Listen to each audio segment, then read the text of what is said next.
New York Mets fans, it's your boy CP, and welcome to the first debut of the Simply Amazing Mets postgame show right here on YouTube. I appreciate you all checking this out, whether it's on the live stream or whether it's on the replay.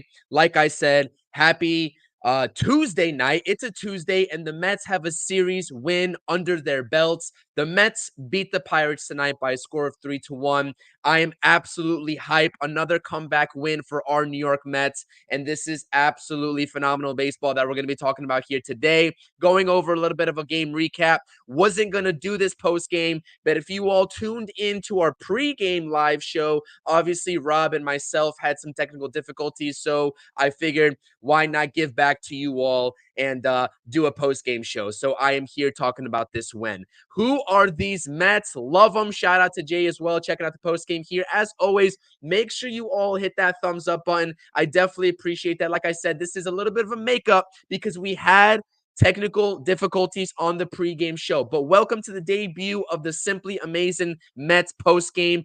Woo, I am hyped. Let me get some LGMs. If you're in the chat, whether you're on X on YouTube, let me get some LGMs in the chat. Let me know that you're here. Let me know that you're hyped.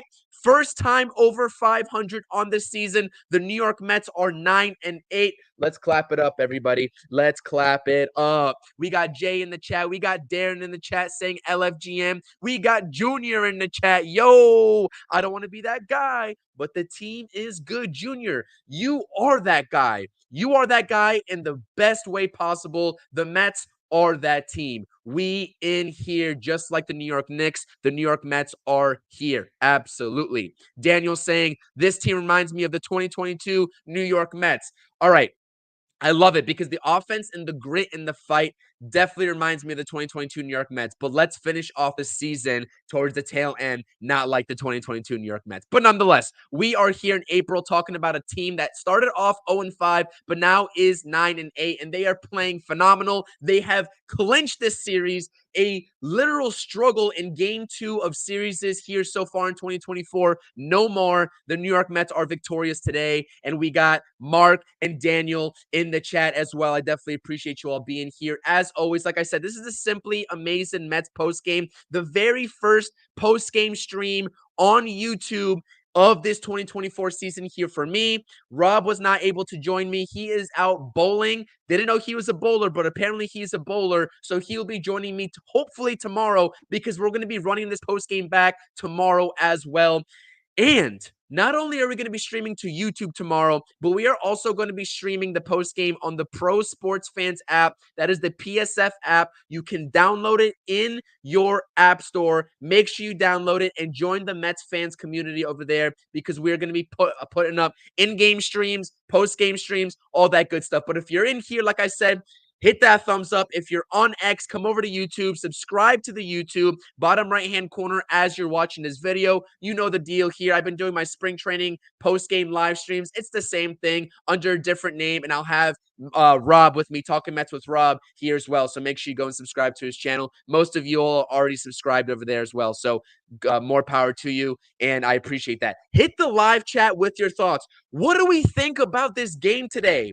Another come from behind victory after being down 1-0 in the later innings of the ball game for our New York Mets. Let me know in the live chat what you think. Like I said, going to start off here talking about the pitching, and then we're going to transfer it over to the offense, and that's how we're going to sort of go about the post game. I'm not going to be up here for too long. I don't want to make this a lengthy post game. I just wanted to show some face because, like I said, we did have technical difficulties, and I feel so bad about it because I should have been way more prepared on the pregame live stream. Obviously, Rob was out and about during the pregame live stream as well, but that's neither here nor there. We're okay. I know that you all understand. I definitely appreciate everybody's help in the chat, helping us navigate those tough times. So, like I said, I'm kind of sweating a little bit. This Mets win getting me a little hype here. So let's see here. We got some comments here. Daniel saying our bullpen needed 12 outs and 9 of them were strikeouts. Absolutely. We're going to get into Reed Garrett here in just a second because he was a pivotal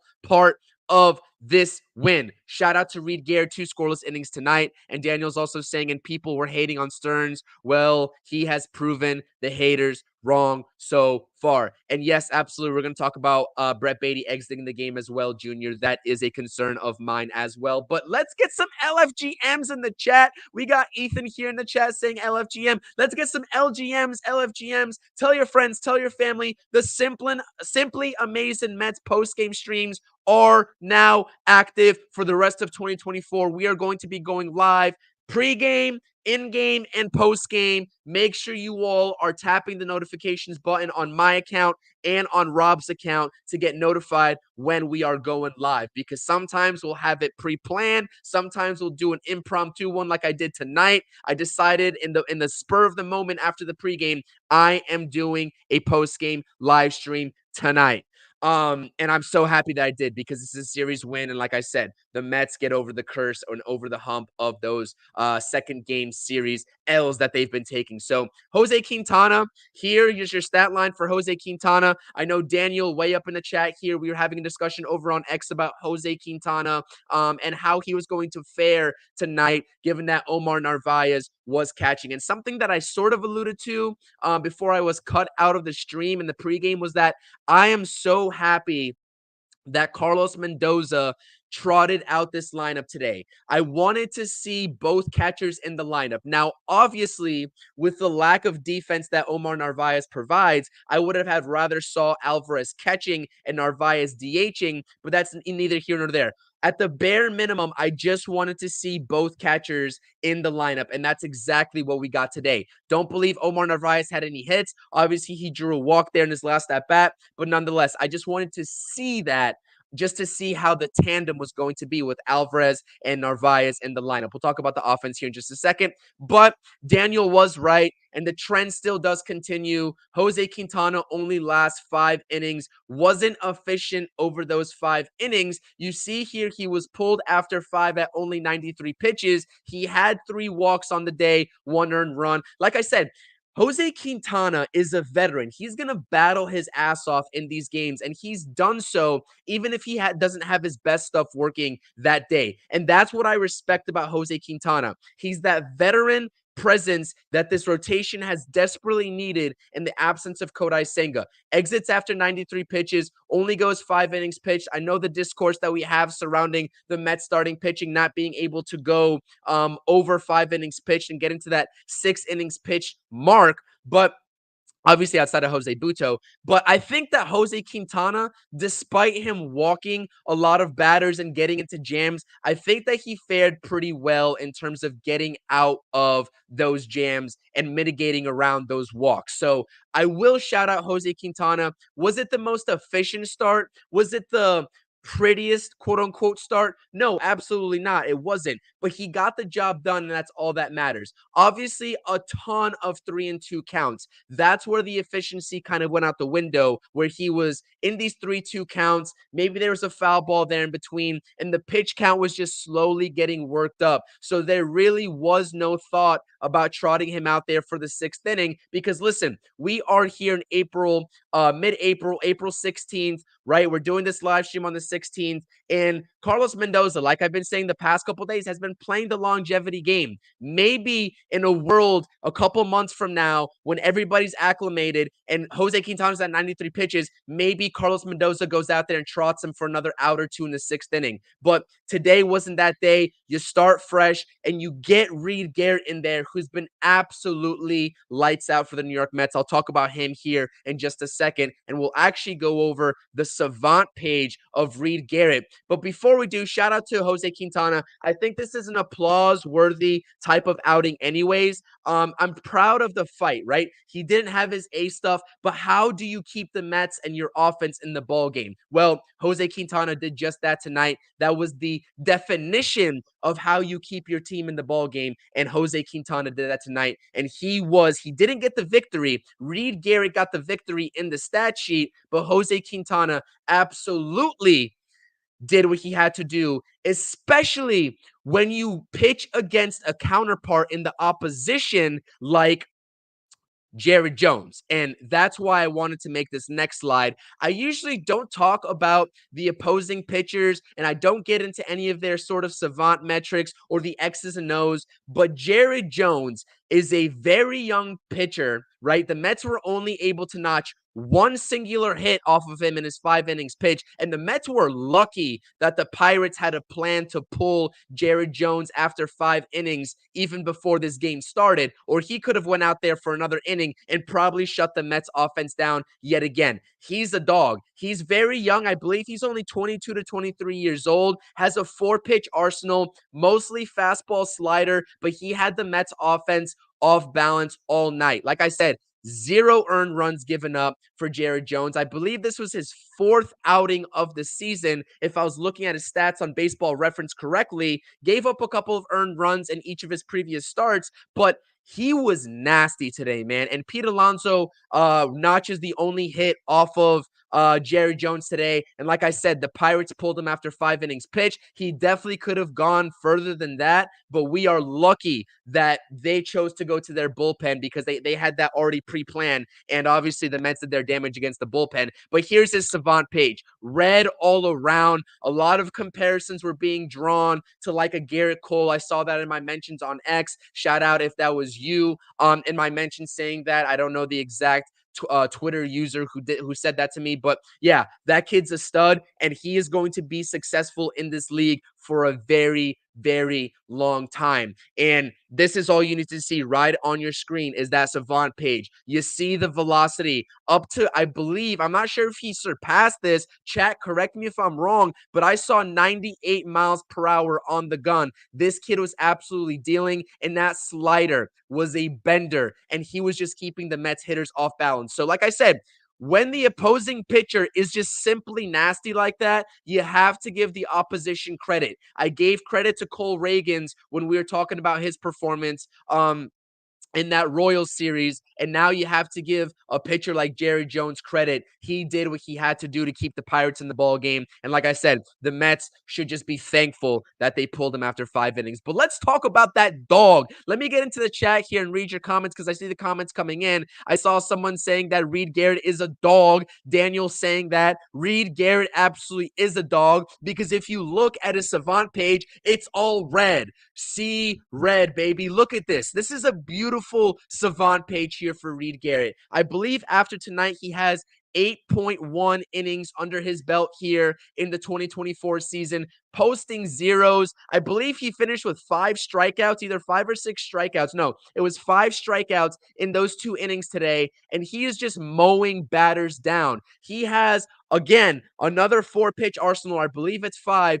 Fastballs up to 96 miles per hour. That splitter that he uses is absolutely lethal. Reed Garrett could definitely be a game-changing piece and here to stay for the New York Mets if he keeps this up. Like, we talk about the interchangeable pieces in the front end of this bullpen. Reed Garrett is that guy. And he's posted 8.1 scoreless innings. And I hate to do this. I hate to jinx him because on the Roundtable podcast, at the end of the stream, I jinxed Drew Smith.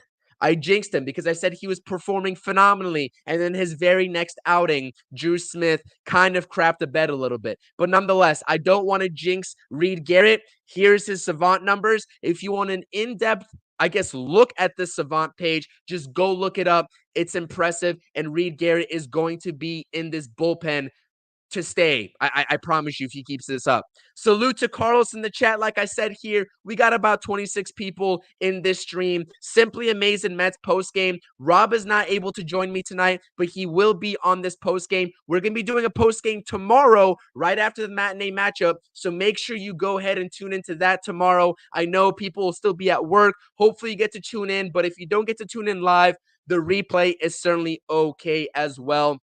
Salute to you, Carlos, as well. Download the PSF app here. I'm going to plug it one more time. We are doing in-game live streams as well as the Simply Amazing post-game live streams on the PSF app. I know, Daniel, I saw you in the post-game our last go-around. I appreciate you joining the Mets fans community over there. It's the PSF app in your app store, definitely on the iPhone. Don't know if it's in the Google Play Store for Android. Make sure you check it out and download it and join the Mets fans community over there to catch Rob and I doing simultaneous streams over there as well. Okay, so besides Reed Garrett being a dog, Jorge Lopez has also been a dog for the New York Mets. Obviously, took the ball for the eighth inning to be that setup man. He's performing very well, and I really think that Jorge Lopez is going to get an increased workload in higher leverage situations. He's been holding his own. Obviously, he successfully closed out that ball game 1 in Atlanta earlier on this season, just literally like a week ago.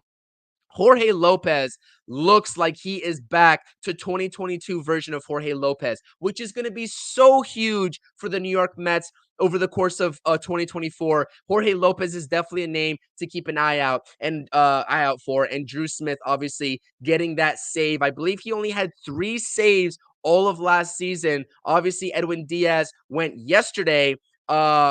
Drew Smith gets the save tonight, and he looked absolutely nasty, recovering from that abysmal outing that he had the last go round. Didn't look sharp, was hanging that high fastball, middle slash a little bit high, and hitters were just sort of jumping all over it. He was locating not only that fastball, but that slider as well. And shout out to Drew Smith getting the save today in this ball game. Mets are resilient, Mr. Nobody says. Mets are resilient this year, coming back with the bats late. Bullpen is killing it. Listen, if you've been a part of this channel, if you've been part of the CP New York Sports channel, listening in on all my Mets content, the one area that I said I was not worried about with the New York Mets going into 2024, even before the season started, was the bullpen. That is a testament to what David Stearns has done to this bullpen through and through. Jorge Lopez is a new addition. Jake Diekman's a new addition. Before they got shipped off, obviously they didn't perform up to expectations, but they were just there for depth pieces.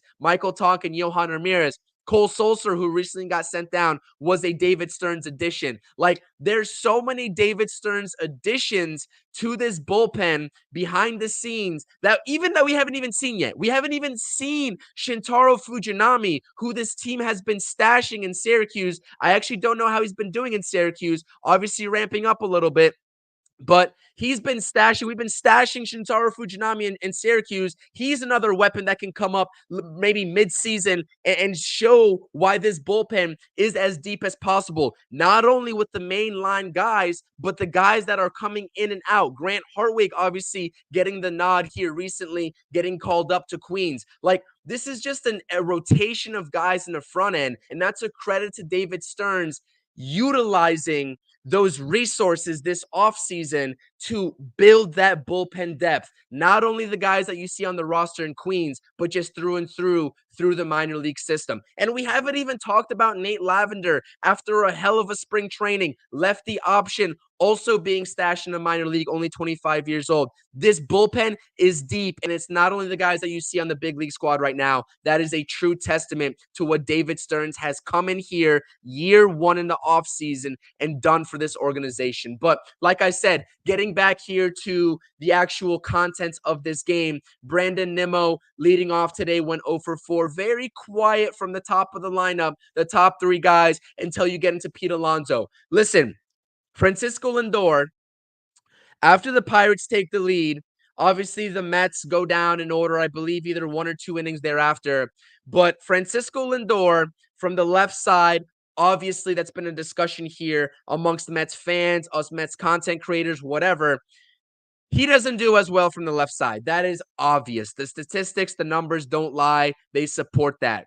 He draws a crucial walk to start the Mets comeback, right? A crucial walk. Just get on base, man. Just get on base is all we ask. Pitch selection is a thing that the New York Mets have struggled with in the past, and that was a beautiful at bat. I will give credit where credit's due to Francisco Lindor drawing that walk to start everything. Pete Alonso thereafter hits a gapper. Lindor goes first to third. And then what happens? Obviously, Brett Beatty in this ball game, unfortunately, exited the ball game. We weren't sure why after only 2 at bats. By the way, those 2 at bats that Brett Beatty had, he definitely got robbed of 1 hit, and he definitely got, I guess, just barely missed out on beating an infield single to third base, where the third baseman had a little bit of a tough play, but took his sweet time. And we know that Brett Baty has some underrated wheels. But that first at bat, that single up the middle, O'Neal Cruz made a great play up the middle. That would have been an RBI single that he actually held, I believe, Lindor on third. No, it wasn't Lindor. I forgot who was on third base or on second base at the time. But anyways, that should have definitely been a hit for Brett Baty. Brett Baty's been swinging a hot stick. We all know those at bats that Brett Baty's been taking. Obviously, the power isn't there with Brett Baty. Shout out to Carson for the Mets Weekly Pod. He's been pointing that out. Absolutely, that is a fact. The power's not there. But I've been liking the approach that Brett Baty has been taking. Regardless if the power's not there, he's looking to go all fields. I am a big all fields proponent. Everybody who knows me on this channel knows that. It's unfortunate to see Brett Baty go down in this game, exiting with what they called hamstring tightness. Hopefully everything's okay. Obviously, he had that leg injury in spring training that only kept him out for one game. We'll monitor the situation on Brett Baty because that would be a huge blow to this team after such a hot start from Brett Baty. That would actually just be that would just blow. So, especially so early on into this 2024 season. But nonetheless, like I said, going back into the actual game. And by the way, guys, if you aren't here in the chat, please hit that thumbs up. It's how the channel grows. If you're new here, hit on that subscribe button. Like I said, if you're watching it live or on the replay, hit that thumbs up. I definitely appreciate it. It tells me that you all appreciate the post games, and I will definitely be doing more of these post games because I just like talking about this team in such a hype manner. Now, I'm a little bit parched, so I'm going to take a little bit of a sip of a drink here, and we'll get right back into it. But like I said, this is huge. This is a huge game overall. Not the best news in Brett Baty leaving the game, but Joey Wendell, right? Joey Wendell has been a guy that Mets fans wanted to run out of town, including myself, after a really struggling start. Finally, in his last start, got 2 hits, and his first hit as a New York Met, getting 2 hits in that ball game. But you come up in the same inning that Pete Alonso hits that gapper, first and third. What does Joey Wendell do? Well, Joey Wendell does exactly what the Mets offense does and has preached, right? Since Eric Chavez has been a hitting coach. That's even going back to 2022 and that Mets team, that Mets offense. Opposite field hitting, excuse me. Opposite field hitting with this team is something that's going to make this team. Opposite field hitting will never break a team. I'm sorry to break it to anybody that's infatuated with the pull side, that's infatuated with the home runs. I love the home runs. That's how you win playoff games. I absolutely agree with you. But a well-rounded offense has to absolutely hit the ball where it's pitched in situational hitting. I'm saying in situational times where you need to scratch a run across, you need to get it in play. Joey Wendell went about that at bat late in the ball game, being called in to the game after a Brett Baty injury. He did everything he needed to do, and the results showed themselves by hitting that ball to the left side, right to left field because he's a lefty, opposite field, getting an RBI and tying the game up. Now, from there, I feel so bad. I don't feel bad, obviously, because the Mets won the game. Obviously, the Pirates are the opposition, but I believe Luis Ortiz is his name, comes in. He gave up the walk to Lindor, gave up the hit to Pete Alonso. So then they bring in Hernandez, the reliever for the Pirates, the lefty, I believe, because they wanted a lefty-lefty matchup with Jeff McNeil. They bring him into the ball game. He's in the stretch position. He makes a little bit of a shutter move with his shoulders, and then like a 5-second delay goes in between that, and then the home plate umpire calls timeout. And I'm just like, what's going on here? I'm listening to the booth. Maybe it's a pitch clock violation. I don't know what it is. And then they reconvene together. And then they signal that the runner on third gets to score. And that's the go-ahead run for the New York Mets on a balk. Yes, if you look at the replay, I had to literally look at it 3 times maybe. And he did, the lefty reliever for the Pirates did do a little bit of a hezzy move with his shoulders before actually coming set, and he tried to play it off, and it might have worked, But Carlos Mendoza, if you watch the reaction from Carlos Mendoza, he was very quick to get out of that dugout and sort of urge the umpires that, listen, that was a balk and the Mets need to take the lead on that. That is how the New York Mets in 2024, by some miracle of the imagination, scored the go-ahead run in today's ball game by a balk. We'll take it all day long. That was a very weird play. Like I said, it was the subtlest of movements, but baseball's a game of inches. Baseball's a game of inches. And let's face it, the Pittsburgh Pirates have not been playing fundamental baseball at all this series. By the way, I know I had technical difficulties on the pregame. I just want to make sure. Do you all hear me in the chat? Am I good? Do you hear me? Please give me the okay thumbs up if you hear me a-okay, loud and clear, before I proceed, because I just want to make sure my audio is working. I have a little bit of PTSD from what happened in the pregame. Let me know if I'm all good. Am I good? Audio's good? Hopefully someone can tell me. I'm going to keep talking in between now. But yeah, like I said, that was a really unique circumstance. Okay, good. Mr. Nobody says I'm good. Darren says I'm good. Okay, awesome. Kendall says I'm good. Okay, cool. I appreciate y'all. The Pirates have not been playing fundamental baseball at all. Connor Joe, like Daniel's saying in the chat, Connor Joe is the first two games Connor Joe has had a series to forget. Just mental error after mental error. Yesterday, it was that fly ball he caught in right field and threw it to first base that allowed Lindor to score on a ball hit by Jeff McNeil that had no business scoring anybody, no matter how fast you are. It could have been Billy Hamilton at third base that had no business scoring Francisco Lindor. But Connor Joe made that blunder. I believe Connor Joe made another blunder. It was a base running error in the first inning of this game. It's not good fundamentals. And then you fast forward late into the game, and the Mets score the go-ahead run on the balk. The Pirates, as hot of a team, 11-5 record coming into this game, as hot of a team as they've been, the New York Mets take the first two games, win the series, and are looking for the sweep tomorrow. May I remind you, today officially marks four straight series that the Mets have won.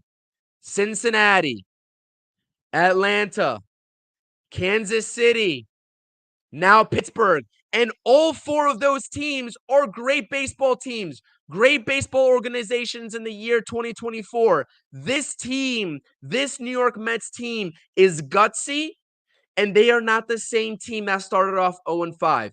And listen, the Mets still have a lot of areas to improve on, because when I talk about offense, when I talk about situational hitting, not only on our pregame shows, but the Roundtable podcast, and even here while I'm talking about it right now, the situational hitting still needs to be better. Francisco Alvarez had a couple of at-bats today that made me scratch my head. Now, I'm not going to fault the kid for it. Listen, it's early. He's still trying to get it going. Had a little bit of a good stretch to begin the season. Cooled off just a little bit. Okay. And it's not just Francisco Alvarez. It's everybody is guilty of this in the lineup. Situational hitting needs to be better, especially with runners in scoring position less than 2 outs. It needs to be better.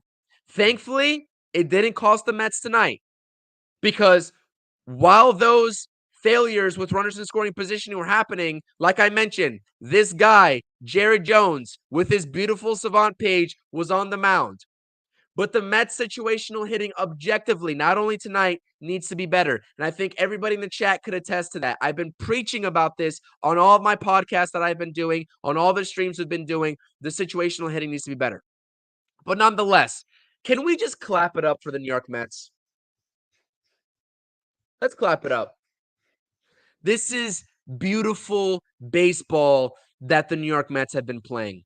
Despite even the nitpicky situational hitting that I'm talking about, despite the starting rotation unable to go past 5 innings, the New York Mets are still finding ways to win ball games. Now, I didn't go into this in the pregame as much as I would have liked, but Carlos Mendoza seems to be a breath of fresh air than all of the previous managers of the New York Mets. Now, obviously, a lot of people across X, across YouTube, across the Mets content creation community have their fair share of opinions, whether it's in favor or in opposition of Buck Showalter. But I'm just here to tell you all, to the naked eye, as I watch this team and as I watch this, not only the team on the field, but also the dugout and the vibes that are happening in that dugout while the game is going on, Carlos Mendoza has had an unreal impact on this team. Unreal. The energy in that clubhouse, him getting hype in that dugout, in the camera, SNY's camera, cutting to the dugout with Carlos Mendoza literally clapping and yelling after the Mets successfully pull off a double steal. And also him going out there, charging out there after that balk, the delayed call in the balk when they were convening, the umpires were convening. And then he finally lets out a yelp and a clap after they finally signal that it's a balk. This guy shows emotion. This guy seems to be a true leader. And a lot of people have a little bit of, I guess, PTSD feelings with the New York Mets previous managers going back for many, many years, right? Many, many years. Like we could talk about, I don't even want to say the names. I don't want to say the names. You have your Callaways, you have your Rojas. Like some people weren't in favor of Buck Showalter. Listen, the jury is still out on Carlos Mendoza. We are not going to make erroneous assumptions one way or another about Carlos Mendoza and the type of manager he is on April 16th. All I'm saying is that I am seeing great things, not only shown on the day-to-day lineup construction, but also just the actions that I see of leadership in the dugout. This man needs his props because a lot of people were talking that talk after an 0-5 start. Now, I was talking that talk. I went on my post-game live after the 0-5 start, the Tigers doubleheader, and I said, this team needs to be better. I didn't throw any blame on Carlos Mendoza. I had no erroneous points to make on Carlos Mendoza at that time because an 0-5 start certainly isn't on a new manager. But what I'm seeing on a day-to-day basis right now, lineup construction, overall vibes in the clubhouse, the energy, the passion, the overall just leadership from Carlos Mendoza, it's a breath of fresh air. It really seems like he is behind his guys and he is going to fight for his guys. Now, we're all waiting for that one time that the Mets get royally screwed. And they have gotten royally screwed, and it's only, 17 games into the season with the blocked I guess blocking the bad calls, right? But it hasn't been egregious, right? Nothing has been too egregious that I can vividly remember off the top of my brain. I'm just waiting for that one time that Carlos Mendoza has had enough and he just goes out there and just lays one into the umpire and gets ejected. That's going to fire me up. Does that do any good for the team overall? Probably not. But we just have, it's been so long since a manager for the New York Mets has done that and shown that kind of passion. It's going to be kind of like a breath of fresh air. It's going to be a breath of fresh air. So shout out to Carlos Mendoza, man. He deserves all the props in the world. Darren Rivera saying McNeil got the key hit. Absolutely. Sanders saying the Mets are the hottest team in baseball. Absolutely. They are not only one of the hottest teams in baseball, Sanders, they have proven that they are beating the hottest teams in baseball. Right? The Atlanta Braves getting off to a pretty good start. They stifled them, winning that series. Obviously, the postponement in between, but they won the series. The Kansas City Royals, who went into the New York Mets series, into Queens with a 7-game win streak, obviously snapping that win streak and also taking the rubber match and winning that series. What else am I missing? Oh, yeah, the Pittsburgh Pirates here, who have lost 2 straight games to the New York Mets and came into the series, I believe it was either tied or maybe a half game behind the NL Central lead behind the Brewers at 11-5 record. They are losers of 2 straight to the New York Mets. So the Mets are beating good teams. They're not beating the slap teams like the Rockies or whoever else you want to say that's weak competition. They are beating some pretty good competition. So we'll see how the Mets do against the rest of the NL East. Obviously, that is the measurement as far as I'm concerned. Right now, the game of baseball, the MLB, is trending in a direction where they want interleague play. They want NL East teams to be playing NL West teams. They want NL East teams to be playing AL Central teams. They want to spread it out. And I'm sort of in favor of that. I know I'm taking the unpopular opinion here and the unpopular route, but I'm in favor of that. But the Mets are getting a diverse look here of teams across the MLB, and I love it because the Mets are beating a diverse set of teams. You got the NL Central, right? You got the AL Central.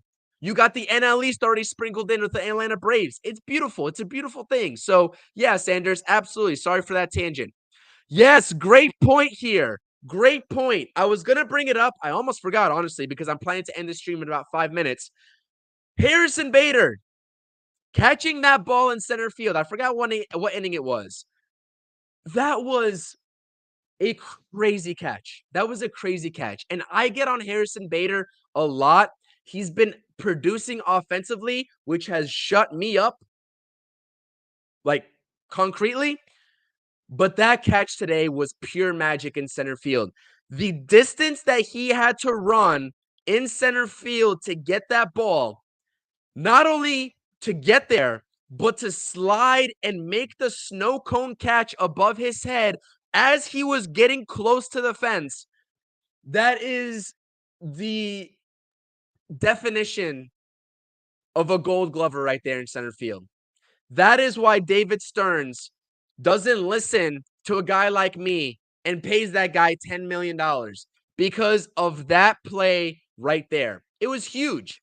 It was huge. And that's how you back up a pitcher who didn't have his best efficiency today, right? We said the same thing when Starling Marte dropped that fly ball in right field when Sean Manaea was struggling against the Royals.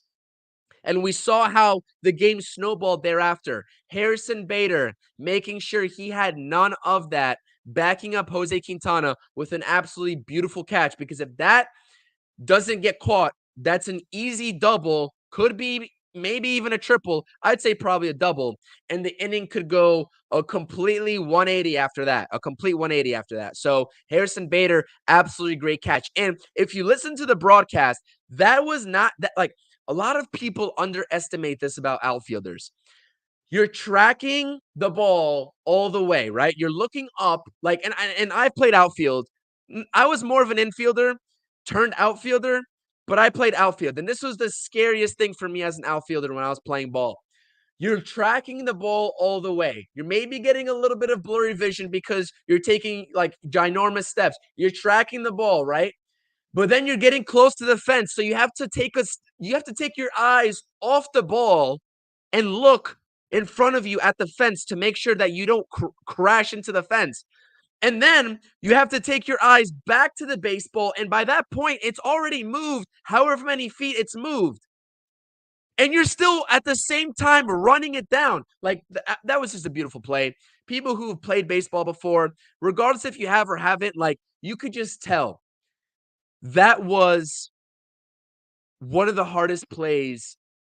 Like, and Bader just made it look so easy. So shout out to Harrison Bader for that catch. And sorry for my over explaining of it, but like that gave me flashbacks to some balls that I definitely misplayed in the outfield in my days when I was playing. And I'm just like, to do that with ease and make it look that easy at the major league level, that's just impressive stuff. That is impressive stuff.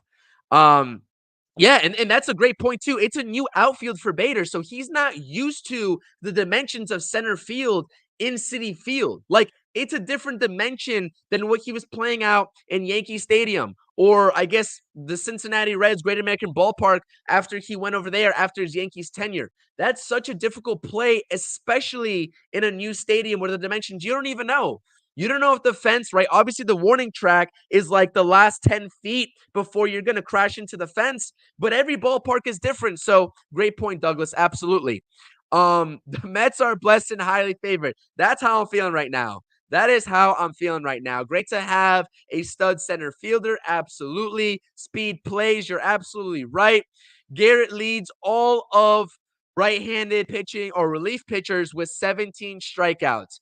Daniel, if I told you that Reed Garrett, of all people, was going to lead the relief pitchers with 17 strikeouts, you would have told me that I was crazy. You would have told me that was crazy. And Douglas, I don't know if you're talking about me here and saying that I'm saying this is a punt year. I don't think you can go back and look at all my streams in the offseason. I have never really said this is going to be a punt year. I know that a lot of the Mets fan base, and that's probably what you're alluding to here, has said that, but this is not a punt year, man. And I know that you're being sarcastic and you're probably like talking about the rest of the Mets fan base with this, but like anybody in this chat, because I know there are people on my channel in the offseason that were saying this is going to be a punt year. I really hope that you're like watching this turnaround and the confidence that these guys are playing with and are like truly believing that, okay, maybe they won't go out and win a division, but this is definitely by no stretch of the imagination a punt year because this is a legitimate playoff contending team, especially maybe a second wild card spot, if not third wild card spot. So yeah, great point, Douglas. But I hope you're not calling me out. But if you are, that's okay. You can probably go find a clip saying, "Oh, I'm looking forward to the 2025 offseason." But that doesn't really mean that I wasn't thinking the Mets were going to be or were not going to be a playoff contender in 2024. I always thought that. I always thought that. Shout out everybody in the chat. Shout out Aaron Blue Shirt Banner in the chat. I appreciate you. Who else am I missing here? Who else is in the chat? Darren's in the chat. Oliver's in the chat. Douglas is in the chat. Once Lindor gets hot, watch out to the NL. This is what I'm saying, right? The Mets, this is just the tip of the iceberg because not everybody is meshing. Not everybody is on the same page right now, right? Pete's kind of picking it up. McNeil's kind of picking it up. But Alvarez is struggling now. Lindor is still struggling. Once all of these guys get on the same page, this lineup is going to be pretty dangerous. And my concern, right, was before JD Martinez, right? He's not up with the big team yet. My concern was, is this going to be a top-heavy lineup? And my answer a week and a half ago was yes. But now we're seeing an overall well-rounded lineup. And that's something that any Mets fan, right? Whether you lean toward the positive side in your mindset or maybe the more pessimistic, negative side, you can't argue facts. This lineup is becoming more well-rounded. I agree. That's definitely what people are saying. And I was sick and tired of that discussion. And it made making these streams and making these videos so difficult in the off season when people were writing this team off before they even stepped onto the field just because of what David Stearns was doing in the off season on paper. It drove me crazy. But us real ones, we stuck it through. We still made the content. Talking Mets with Rob and myself, even Amish Country Mets fan Nelson, when we were doing the Interstate Mets report at the time, we stuck it through and we saw past the BS. Let's just call it spade a spade. We saw past the BS and what people were trying to tell us, and we were like, just let David Stearns do his job and put the roster that he thinks is going to be competitive out there. And this is with budgetary constraints because the type of Mets offseason they had obviously was with budgetary constraints, but they made out, even with that fact being holding true, they made out pretty well. And I think this is literally, I'll say it again. This is like the 100th time I'm saying this on the stream. This is just the tip of the iceberg. The Mets are going to be a great team this year through and through. You can fact check me. It can be back in. You can fast forward to September and come back to the stream on April 16th. And I'm going to tell you right now, this team is going to be good and they are going to be a playoff team. I'm calling it here. I'm calling it here. I don't care. I'm calling it here. April 16th is when I'm saying it. The Mets are a playoff team. Shout out to Mason in the chat with the super chat. I appreciate you, Mason. $4.99 super chat. I definitely appreciate the support on the channel. I appreciate the monetary support as well. Obviously, I do these streams because everybody in here enjoys watching them. I hope you guys enjoy watching it. But definitely, if you have the second to support via super chat or anything else, I definitely appreciate it. The best way you can support not only super chat but hitting that thumbs up and subscribing. We are on the climb to 700 subscribers. Obviously, many milestones first, 650s up first, but I definitely appreciate a lot more. Simply amazing post game streams are going to be going down on the channel. Mason also saying, "What's up, CP?" I appreciate you, Mason. Make sure you go check out Mason's stuff over on X and YouTube. Does some Rangers podcast, primarily Rangers podcast. Big time for our Rangers, Mason. I hope you're getting hyped for the Rangers playoff series coming up. President's Trophy under the belt. Hopefully there's no jinx there. And obviously this is CP's Mets and Knicks. So I'm going to be doing Knicks post games for the playoffs as well, just in case anybody was interested. But I do appreciate that super chat. Thank you so much, Mason. I appreciate it. Stearns knows how to shop for players. Absolutely, Sanders. Absolutely. 5+ months of Mets baseball to watch. Let's enjoy it. I'm going to enjoy every single bit of it, even if they're losing. I enjoy the process of making this organization better, whether it's in 2024, whether it's in 2025 or beyond. I have the long-term vision with the Steve Cohen era, and I think a lot of people ought to have that same vision, because baseball and building a true contender is a marathon and it's not a race. I'll say that right now. I've been saying it all offseason, but I'll say it one time to reiterate. It's not an excuse for whatever happens in 2024. But like I said, it's a marathon, not a race. But like I said, guys, the Mets win the series. They overcome the second game of the series challenges that they have been enduring so far in this early season. They win the series flat out. And now we don't we are not nervous as Mets fans going into the rubber match tomorrow. There's no rubber match tomorrow.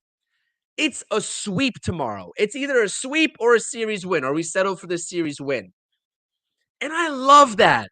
I love that. Let's not just settle for a series win and trying to get in the rubber match. The Mets said, no, no, no, no, no, no, no. Today, we are going to win this ball game, and we are going for the sweep. I believe it's going to be the first sweep of the season, or would be the first sweep of the season, in tomorrow's matinee game, which we will be doing a pregame live stream for, as well as a post-game live stream for. So like I said, if you're not subscribed to the channel, what are you doing? Lots of Mets coverage coming up for the next couple days. We're going to be doing an in-game live stream on Thursday.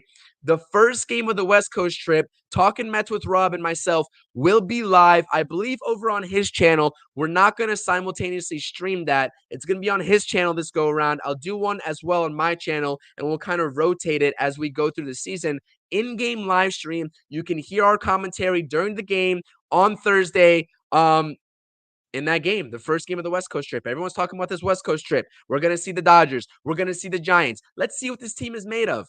But last time I checked, people are saying the Braves are going to give us problems. The Royals are going to give us problems. The Pirates are going to give us problems. Win, win, win. Series win, series win, series win. You see the pattern here? You see the pattern here? The Mets aren't scared of anybody, and neither should the fans be. Mets cooking. Josh, the Rockies correspondent, Mets are cooking, my friend, after an 0-5 start. Don't know what happened. Don't know if Steve Cohen went into the clubhouse and threw a chair across the room saying, get your crap together. Wouldn't fault him for it, because they were looking like a different team back then. The Mets are here, man. The Mets are here. And this is just the tip of the iceberg. Not everybody's gelling. Not everybody's gelling. We don't have Kodai Senga. We don't have JD Martinez. Come on, man. Let's get hype. Mets win 3-1. This has been the Simply Amazing Mets post-game show. Like I said, tip of the cap. I don't have a cap on. I left my cap off stream. Tip of the cap to Jose Quintana, man. Didn't have his best stuff. Wasn't efficient, really, but he kept the Mets in the ball game. Tip of the cap to Reed Garrett, Jorge Lopez, Drew Smith, Pete Alonso, Joey Wendell, Jeff McNeil, all the key players in today's game. But it takes a total team effort, man. It takes a total team effort. I'm really proud of this team. I hope everybody else is proud of this team as well. They're playing phenomenal baseball. And like I said, we can be worried about who the Mets are playing the day after or the series after that. Let's enjoy this team in the moment, because that's what baseball is all about. We're here talking about this team on April 16th after a nice series win, 3-1 against a pretty decent Pirates team. Thor's in the chat saying, yeah, baby, let's go. What up, Thor? Shout out to you as well. I appreciate you all. Thank you so much. Like I said, this is going to be the end of the stream. If you're catching the replay, make sure you hit that thumbs up. Subscribe to the channel. Mason, I appreciate the super chat. Josh, Thor, Oliver, Sanders, Mr. Nobody, Douglas. I'm going to shout out everybody because I do this. I like to take my time up and down the stream. Carlos, Jr., Jay, both Jays. Daniel, Mark, who else am I missing here? Am I missing anybody else? Other Daniel, Daniel Barry Sports Highlights. Everybody else, Ethan, shout out to Ethan. Who am I missing? Down, John Rossi. I'm going to prop his comment. I think I missed his comment. Just finding new ways to win. Love to see it. Yes, John, absolutely you love to see it. I love to see it. Everybody should love to see it. We got Larissa here as well. Everyone's doing their part. Shout out to you. I appreciate everybody. Robert in the chat as well earlier. I missed your comment. I apologize about that. Saying, woo! Yeah, man, this team is on a new level right now. Let's enjoy the win. I appreciate you all. Big, big, big, big, big win for our New York Mets. Looking for the sweep tomorrow. We'll be right back on this channel with Talking Mets with Rob for the Amazing Mets pregame show and the Simply Amazing Mets postgame show tomorrow after the third game of the series of the Pirates. As always, download the Pro Sports Fans app. We're going to be simultaneously streaming tomorrow's postgame to the PSF app, and we're going to be doing in-game live streams on the PSF app. Download it, make an account, join the Mets fans community. You can search it up and join, and you will see Talking Mets with Rob and myself doing streams in there on the app as well. Hit the thumbs up, subscribe to the channel. You already know what to do. I appreciate the support on the channel. This has been the first debut. Rob's not with me here, but he will. I believe he'll be here with me tomorrow. Simply Mets, Simply Amazing. Sorry, I'm fumbling my words now. It's getting late. I apologize. This is my cue to end the stream. Simply Amazing Mets post-game show. I appreciate you all. Have a great night, Mets fans. Get some rest. We'll be back at it tomorrow. Peace. Let's go, Mets.